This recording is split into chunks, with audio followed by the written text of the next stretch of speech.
CM Revanth Reddy Medak జిల్లాలో పర్యటించారని, మెదక్ జిల్లాకు వరాలు కురిపిస్తారని జిల్లా ప్రజలు ఆశించినప్పటికీ సీఎం రేవంత్ రెడ్డి ఉమ్మడి మెదక్ జిల్లాకు ఏ ఒక్క నిధులు కేటాయిస్తున్నట్లు ప్రకటన చేయలేదని, ఏ ఒక్కటి కూడా కొత్త మంజూరు ఇస్తున్నట్లు ప్రకటన చేయలేదని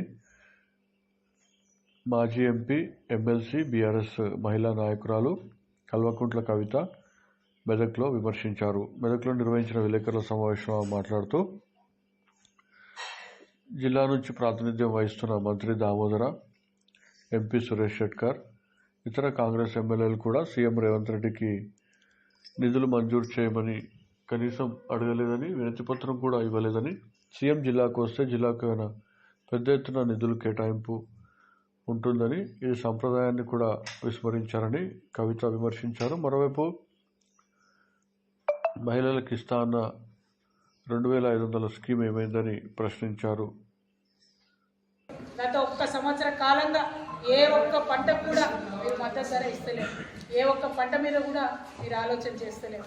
మరి ఇక్కడ మెదక్లో, నిజామాబాద్లో, కోరుట్లలో చక్కెర ఫ్యాక్టరీ ఉంటుంది. మేము తెరిపించలేకపోయినాం. ఖచ్చితంగా కాంగ్రెస్ పార్టీగా మేము వచ్చిన తర్వాత తెరిపిస్తామని ఆనాడు పెద్ద పెద్ద మాటలు చెప్పింది, ప్రగల్భాలు పలికింది, ప్రజలను మభ్యపెట్టిండ్రు, ఓట్లే ఇచ్చుకున్నారు. మరి ఇవాళ అడుగుతా ఉన్నాం, సంవత్సర కాలం అయిపోయింది. కేసీఆర్ గారు పెద్దలు చెప్పిన మాకు సంవత్సరం పాటు ఏమనకండి అని. మరి సంవత్సరం తర్వాత అడుగుతా ఉన్నాం కాంగ్రెస్ ప్రభుత్వాన్ని, రేవంత్ రెడ్డి గారిని, ఇవాళ మీరు మెదక్ వచ్చిపోయినారు, ఎప్పుడు తెరిపిస్తారు ఇక్కడ షుగర్ ఫ్యాక్టరీ, ఎప్పుడు తెరిపిస్తారు గోదాంలో షుగర్ ఫ్యాక్టరీ, ఎప్పుడు తెరిపిస్తారు కోరుట్లలో షుగర్ ఫ్యాక్టరీ అని ఇవాళ కాంగ్రెస్ ప్రభుత్వాన్ని మేము డిమాండ్ చేస్తా ఉన్నాం. మరి మేము రాగానే చక్కెర ఫ్యాక్టరీ తెరిపిస్తాం, ఎన్ని వందల కోట్లైనా తెరిపిస్తామని అన్నాడు ప్రగల్భాలు పలికిన మీరు కూడా కనీసం దాని మీద రివ్యూ చేయకపోవడం ఏంటని చెప్పి ఈ సందర్భంగా మేము డిమాండ్ చేస్తా ఉన్నాం. అట్లనే ఏమన్నారు, రేషన్ కార్డులు మేము రాగానే ఇస్తామన్నారు. మీరు వచ్చి ఏడాది ఇప్పటివరకు పెండింగ్ ఉన్న ఇస్తలేరు, కొత్త ఇస్తలేరు, ఇంకా ఏది కూడా ఇస్తారో ఎవరో డౌట్ వస్తుంది. ఏమన్నా మాట్లాడితే లేదు లేదు రేషన్ కార్డులు ఇస్తాం, రేషన్ బియ్యం బదులు సన్న బియ్యం ఇస్తామని చెప్తున్నారు, సర్వే చేస్తామని ఎప్పుడు చెప్తున్నారు. మరి అంతకుముందు ఏమన్నారు, మేము మొత్తం ఒక బియ్యమే ఇస్తున్నాడు కేసీఆర్, ఇంకా చాలా ఇస్తాం, చాలా వస్తువులు కలిపి మీకు ఇస్తామని చెప్పింది. ఇవాళ నేను డిమాండ్ చేస్తూ ఉన్నాను, మీరు కేసీఆర్ గారు ఏదైతే మనిషికి ఇంట్లో ఎంతమంది ఉంటే అంతమందికి మనిషికి 6 కిలోల చొప్పున లిమిట్ లేకుండా ఎంతమంది ఉన్నా ఇచ్చిండ్రో, మీరు సన్న వడ్లు ఇస్తారా, దొడ్డు వడ్లు ఇస్తారా, ఆ పాలసీ ఏం చేస్తారో చేసి బియ్యం మీద లిమిట్ లేకుండా మాత్రం ఇట్లా ఎంతమంది ఉంటే అంతమందికి ఇవ్వాలని చెప్పి మేము డిమాండ్ చేస్తూ ఉన్నాం. ఎందుకంటే మీరు ఆనాడు కోతలు కోసిండ్రు, ఇవాళ ప్రభుత్వంలోకి వచ్చినాక అన్నింట్లో కోతలే పెడుతున్నారు. కాబట్టి కోతలు కోయడం మానేసి, కోతలు చెప్పడం మానేసి మీరు పరిపూర్ణంగా ఇవ్వండి. ఏ స్కీమ్ ఇచ్చినా కూడా రైతులకు ఇస్తే కడుపు నిండా ఇవ్వండి, సాగు చేసుకునే ప్రతి రైతుకి ఇవ్వండి, అందులో 100 రూల్స్ పెట్టకండి అని చెప్పి మిమ్మల్ని డిమాండ్ చేసి మనస్ఫూర్తిగా నేను తెలియజేస్తూ ఉన్నాను. ఈ మెదక్ బాగుండాలి, ఇక్కడ ఉండేటటువంటి అద్భుతమైనటువంటి పంటలు, సిరులు ఒకప్పుడు ఉండే అని ఆనాడు శ్రీనాథుడు కూడా చెప్పిందని చెప్పి కేసీఆర్ గారు పదే పదే చెప్తూ ఉంటారు. మరి మెదక్ మళ్ళా అట్లా పచ్చబడాలి, మంచిగా పంటలతో ఉండాలి, సిరుల రాశి ఇక్కడ పొందాలనేటటువంటి కళతో. మరి ఇక్కడ అంతకుముందు సింగూరు నుంచి నీళ్లు హైదరాబాద్ పోతుండే, ఇక్కడ ఉండేటటువంటి గణపురం ఆయకట్లో రైతులకు నీళ్లు రానటువంటి పరిస్థితి ఉండే. కానీ తెలంగాణ ఏర్పడిన తర్వాత కేసీఆర్ గారు పట్టుబట్టి మరి గోదావరి జలాలతో సింగూరును నింపి తద్వారా గణపురం ఆయకట్టు అంతా కూడా పరిరక్షించి మరి ఇక్కడ నిజంగానే సిరులు పండేటట్టుగా మనం చేస్తున్నాం. అక్కడితో ఆగిపోకుండా మరి మెదక్ జిల్లాలో ఉండేటటువంటి ప్రతి ఒక్క మండల కేంద్రంలో, ప్రతి ఒక్క గ్రామంలో ఉండేటటువంటి చెరువుల్ని కూడికలు తీసుకున్నటువంటి వాటన్నింటినీ కూడా మరి కాలువలతో అనుసంధానం చేసి తప్పకుండా 365 రోజులు చెర్లలో నీళ్లు ఉండాలనేటటువంటి కళ కేసీఆర్ గారు ఉన్నారు. దానికోసమే కాళేశ్వరం నుండి ఇక్కడికి నీళ్లు తెచ్చుకోవాలని అనుకున్నాం. ఆ పనులు సగంలోనే ఇప్పుడు వచ్చినటువంటి ప్రభుత్వం ఆపడం అన్నది నిజంగా దారుణం. కాళేశ్వరం ప్యాకేజ్ 19 కింద మనం మొత్తం కూడా యావత్ మెదక్ జిల్లా సస్యశ్యామలే అయ్యేటటువంటి ఆస్కారం ఉన్నది. కానీ కేసీఆర్ గారి మీద కోపంతో మెదక్ ప్రజల మీద తీర్చుకుంటే ఏమొస్తుందని చెప్పి ఈ ప్రభుత్వాన్ని మేము ప్రశ్నిస్తూ ఉన్నాం. తప్పకుండా కాళేశ్వరం నీళ్లు సింగూరు ద్వారా ప్లస్ అదేవిధంగా ప్రతి చెరువుకి, ప్రతి మండలానికి ఏదైతే అనుసంధానం చేసుకోవడానికి రామాయణపేట కెనాల్ని మనం నిర్మించుకుంటా ఉన్నామో దాన్ని కొనసాగించవలసిందిగా ఈ ప్రభుత్వాన్ని మెదక్ ప్రజల తరఫున నేను రిక్వెస్ట్ చేస్తా ఉన్నాను. ప్రభుత్వాలు అనేటటువంటి కంటిన్యూస్ ప్రాసెస్ ఉండాలి. ఒక పార్టీ పోయి ఇంకో పార్టీ అధికారంలోకి రావచ్చు, కానీ గవర్నెన్స్ అనేది కంటిన్యూస్గా కొనసాగాలి. ప్రజల కోసం చేపట్టినటువంటి ఈ పథకాలను ఆపవద్దు అని చెప్పి మేము గౌరవ ముఖ్యమంత్రి గారికి విజ్ఞప్తి చేస్తా ఉన్నాం. ఎందుకంటే ఇది ఇబ్బంది పడ్డటువంటి నేల, కష్టాలు పడ్డటువంటి నేల, చాలా కరువును చూసినటువంటి ప్రాంతం.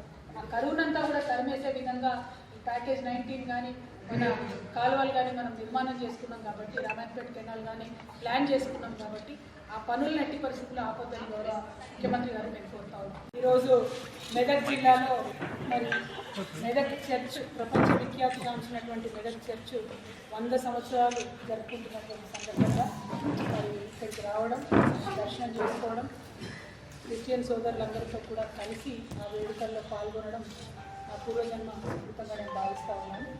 మెదక్ చర్చ్కి ఎంతో చరిత్ర ఉంది, మనందరికీ తెలుసు. 100 సంవత్సరాల క్రితం ఇక్కడికి వచ్చి మరి దాదాపు 50 పైసలలో చూసుకుంటే 14 లక్షల రూపాయలు ఆనాడే ఖర్చు పెట్టి ఒక 10,000 మందికి ఆహారం ఇచ్చేటట్టుగా, ఉపాధి కల్పించేటట్టుగా అల్టిమేట్గా పనిచేసి అనేక సేవా కార్యక్రమాలు చేసి మరి మన తెలంగాణకు తలమానికంగా నిలబడి ఏషియాలో 2వ అతిపెద్ద చర్చిగా పేరుగాంచినటువంటి చర్చి దర్శించుకోవడం అన్నది మామూలు విషయం కాదు. బీఆర్ఎస్ పార్టీకి, కేసీఆర్ గారికి, క్రైస్తవ సోదరులకి పేగుబంధం ఉంది. ఆనాడు తెలంగాణ ఉద్యమం కోసం మేమందరం కూడా కొట్లాడుతుంటే ప్రార్థన చేయని చర్చి లేదు, పాల్గొనని క్రైస్తవులు లేదు. అట్లా బీఆర్ఎస్ పార్టీకి, క్రైస్తవులందరికీ కూడా ఒక పేగుబంధం ఉంది. ప్రత్యేకించి సిఎస్ఐతో నాకు అనుబంధం బాగా ఉంటుంది. మరి వారు వచ్చి ఆహ్వానించినప్పుడు మా ఎమ్మెల్సీలను అందరినీ కూడా మేమందరం కూడా వస్తామని చెప్పి ఈరోజు రావడం జరిగింది. ఫైనలీ రావడం, అందరితో పాటు వేడుకల్లో పాల్గొనడం, ఆ క్రీస్తు ప్రభు దయ వల్ల మరి మన తెలంగాణ సుభిక్షంగా ఉండాలని చెప్పి మనస్ఫూర్తిగా నేను కోరుకుంటా ఉన్నాను. మరి మీ అందరికీ కూడా తెలుసు, మెదక్ ఒక జిల్లా కావాలి అనేటటువంటిది మనందరి కల ఉంది. అది కేవలం తెలంగాణ రాష్ట్రం ఏర్పడ్డ తర్వాత గౌరవ ముఖ్యమంత్రి, ఆనాటి ముఖ్యమంత్రి కేసీఆర్ గారి ఆధ్వర్యంలో మెదక్ని మనం జిల్లాగా ఏర్పాటు చేసుకున్నాం. జిల్లాను ఏర్పాటు చేసుకోవడంతోనే అన్ని హంగులు కూడా జిల్లాకు వచ్చినాయి. ప్రత్యేకంగా మెడికల్ కాలేజ్ కావచ్చు, ఎస్పీ ఆఫీస్ కావచ్చు, కలెక్టరేట్ కావచ్చు, అనేక రకాలైనటువంటి డెవలప్మెంట్ అన్నీ కూడా వచ్చినటువంటి సందర్భం. నిజంగా మెదక్ ఎంత ప్రత్యేకంగా అనిపిస్తుంది అంటే, మెదక్ గురించి ఆలోచన చేస్తేనే మనసు ఆహ్లాదంగా ఉంటుంది. అమ్మగారు ఊరు కాబట్టి నాకు కొంచెం మా ప్రేమ కూడా ఉంటుంది.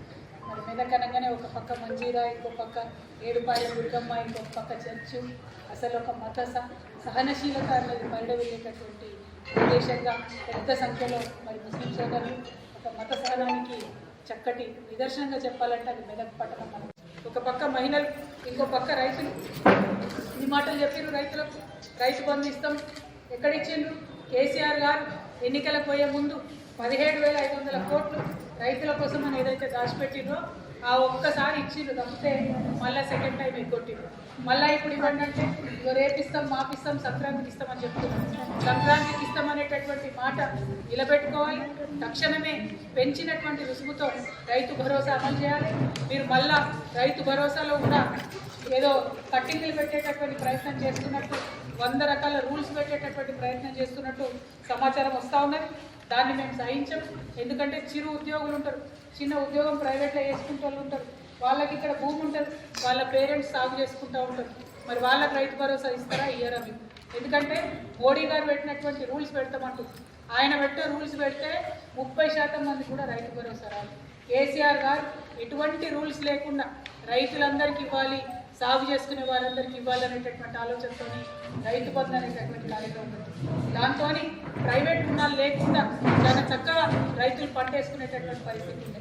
కానీ ఇవాళ మీరు కొత్త రూల్స్ తీసుకొచ్చి మీ ఇంట్లో చిన్న గవర్నమెంట్ ఎంప్లాయీ ఉంటే ఇయ్యం, మీరు ఇన్కమ్ ట్యాక్స్ కడితే ఇయ్యం, మీరు ఇంకోటి చేస్తే ఇయ్యం, మీకు కారు ఉంటే ఇయ్యం, ఇట్లాంటి రూల్స్ పెట్టినట్టయితే 30% మంది కూడా రైతు భరోసా రాదు. మరి రైతులకు సాగు చేసుకునే వారందరూ కూడా తప్పకుండా వచ్చే విధంగా రైతు భరోసా ఈ ప్రభుత్వం ముందుకు రావాలని చెప్పి మేము డిమాండ్. భరోసా ఇవ్వాలి, తక్షణమే రేషన్ కార్డులు ఇవ్వాలి.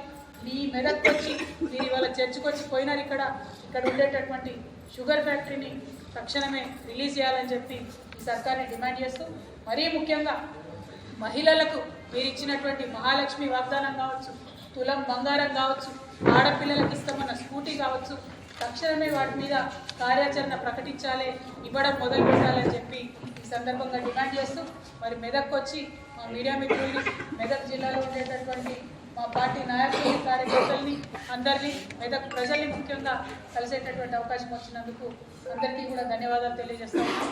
Thank you. జై తెలంగాణ.